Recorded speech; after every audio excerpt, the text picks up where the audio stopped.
meteorologist Rob Perillo. Welcome back. Well, an unsettled and chilly weather pattern going into this weekend, but I think we get out of the weekend Sunday afternoon with some sunshine right around when that Super Bowl is kicking off. So that is the good news. Weather-wise, going into next week, it's going to be mild. Eventually, we get a good soaking. Models agree on that. Thereafter, lots of question marks, and one of those question marks may be getting answered a little bit. We'll talk more about that in just a bit. Let's take a look at the big picture across the lower 48, and you can see we have a lot of the weather going on from the East Coast down to the Gulf Coast associated with a cold front, upper level low here, and more upper level systems back to the west producing snow, and even a winter weather advisory ready for portions of the mid-Atlantic from northern Georgia on through the Carolinas into Virginia, West Virginia. As this system, as it moves off to the north and east, it's going to be cold enough for maybe some snow there. In fact, we did have embedded in some of our rain earlier today, some sleet mixed in. I got a report in around the Ville Platte area. It lasted for about a half hour or 40 minutes. Not unusual where we have rain and temperatures near 50 at the surface, but aloft there's just this cold pocket where snow begins, then it melts, then it cools a part of the atmosphere that freezes the raindrop, and then that raindrop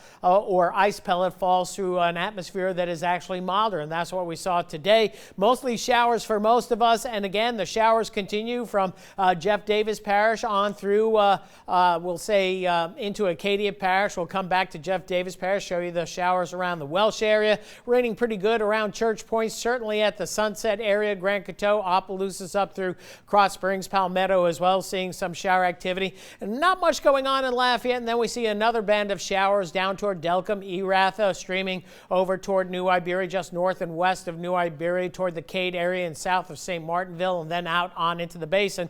And we expect more of this over the next several hours, so scattered showers will continue. Here's midnight tonight. They'll gradually tone down as we get toward tomorrow morning, maybe just some light rain or drizzle, but enough moisture in the air to wet the grounds at time. Temperatures hold in the mid to upper 40s, but get into the upper 50s tomorrow afternoon with the showers gradually tapering off, and by late tomorrow evening it should be drying out. We'll still have clouds to deal with, temperatures dropping back down into the mid 40s, but after morning clouds we do think the sun is going to come out Sunday afternoon. Hopefully the clouds evaporate and we see partly sunny skies and temperatures once again in the upper 50s. Now the longer range is where it's getting interesting. Here's the Euro model first. It's going to get mild. The models agree on this. Early next week we're going to see temperatures in the 70s, perhaps through Wednesday, maybe Thursday if you believe the Euro model, with a good rainfall and a good soaking developed Thursday. All the winter weather staying well to the north of us, and then eventually that colder air tries to ooze southward,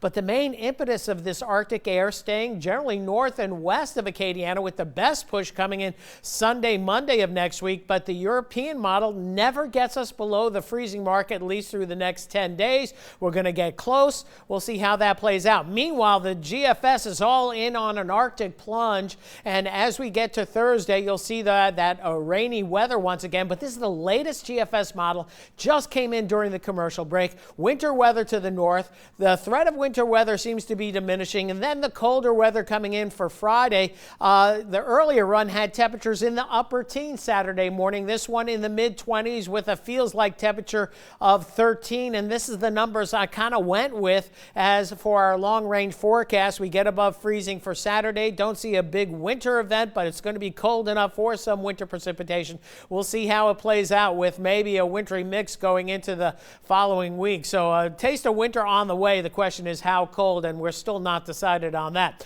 40s tonight, upper 50s tomorrow. We'll do much the same as we head into your Sunday. 44 the low, and that's going to happen around midnight. Rain chance 60% overnight tonight. We'll go 40% mainly early tomorrow. Clouds lingering. Temperatures hopefully touching near 64 high tomorrow. And as we go down the road, near 60 again on Sunday. Then as we go into next week, mild weather, then the winter chill on the way, and potentially the coldest weather of the season on the way toward the end of next week or into the weekend. But right now we're seeing temperatures that may not support stuff as cold, but we'll stick with these numbers for now and have an update coming up later on.